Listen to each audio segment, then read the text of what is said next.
Oftentimes, the deciding factor for our fantasy teams is the running back position. Because if you can't hit on your first pick or some late round gems, you're going to be in some trouble. You're going to be scrambling on the waiver wire. But if you can, you're in a beeline to the fantasy championship. The running back position is oh so important. And today, we're going to start the rankings. Ranking the first half of my top 20.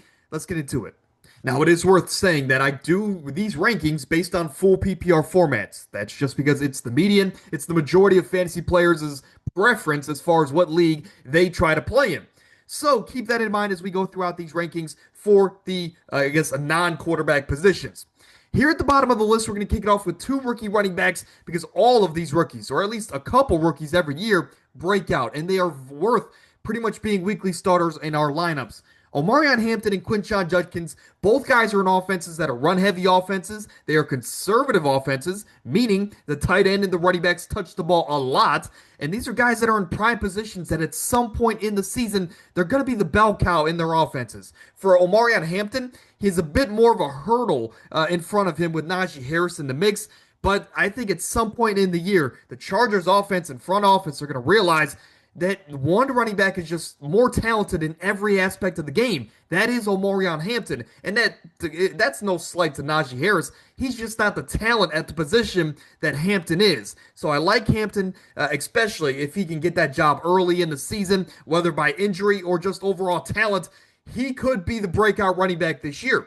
Now, in Cleveland, it's not a fancy option. Nobody likes the Cleveland, really, as far as fantasy players, and I'm a Cleveland Browns fan.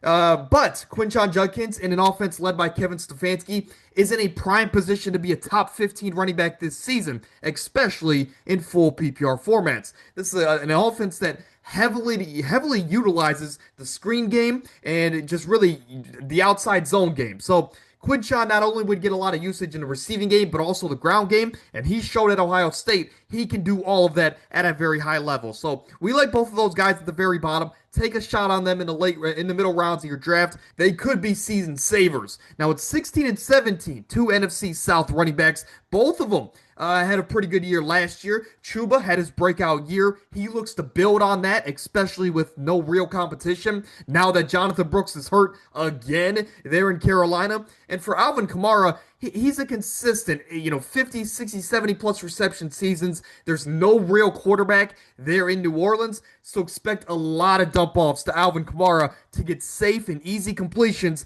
to keep that offense going in the right direction. Now at 18, is a guy that there's been a lot of, sour, thoughts towards, sour feelings, especially how last year turned out.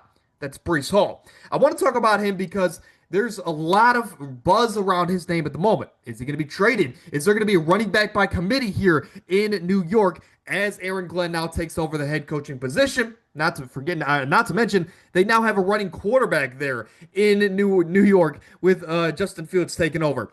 So there's not a lot of things to like here about Breece Hall's situation in 2025.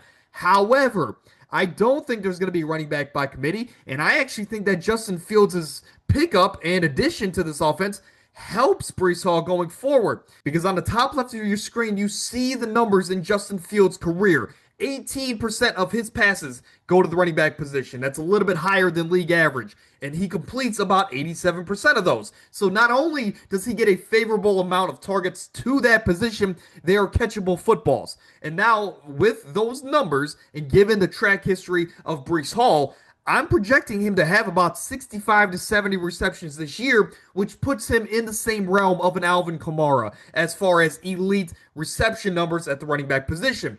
So this is an offense that I don't project to be good. I project them to be down a lot this season, and they're going to have to play a lot of catch-up football. So given the fact that, sure, the groundwork might not be there, but the reception work and what Breece Hall can do after the catch is exceptional. With that ability, I like actually Breece Hall more than the consensus this year. So I have him at number 18. But let's move into the top 15. And these are all guys that are bell cows in their offenses. And they definitely can finish top 8 in fantasy football. I just think the guys ahead of them have a little bit more potential and a higher ceiling.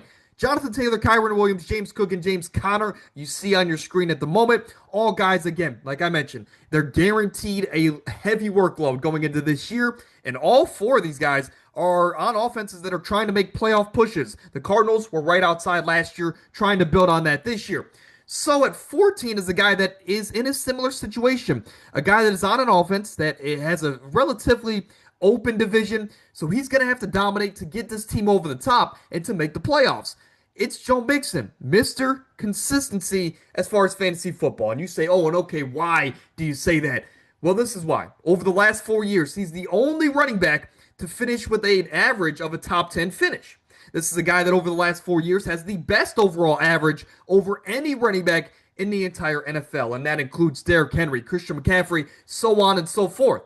Joe Mixon has been the best overall running back the last 4 years, and this is a guy that is in a situation to dominate yet again. There was no Tank Dell in this offense for the first half of the season, so that opens up a lot of targets, and it opens up a lot of valuable touches to go to Joe Mixon. Why? Well, Nico Collins is only one man. Dalton Schultz is okay at best.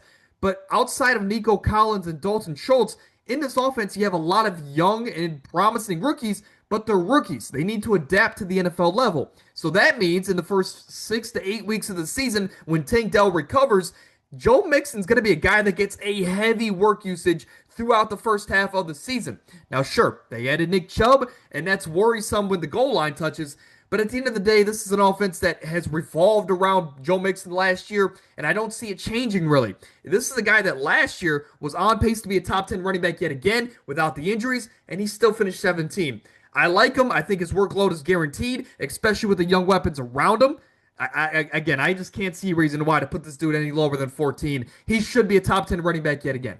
But that's going to do it, man. First half of my top 20 running backs. Later this week or maybe next week, I'll give you guys the top 10 running backs at this point in the offseason. So if you enjoy, drop a like, subscribe to the channel, and head into the comments section, man. I always get back to every single one.